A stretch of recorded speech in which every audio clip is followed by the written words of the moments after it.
Nu stai jos? Că stau jos.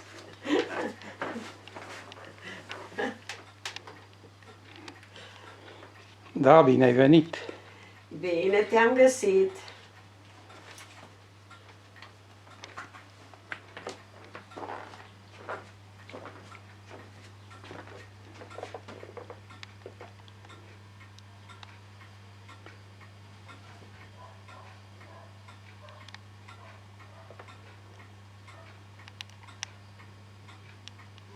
Tare m-am dezobișnuit de calculatoarele astea.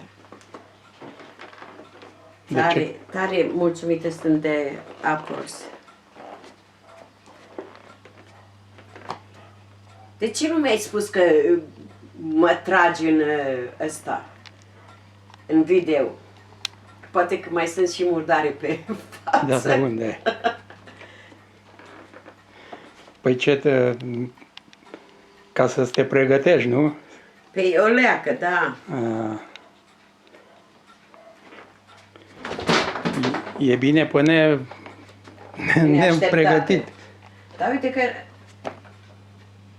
nu merge asta.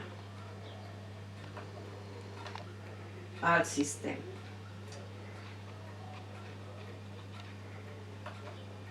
Uite că sting toate operațiunile astea, o să ai de căutat.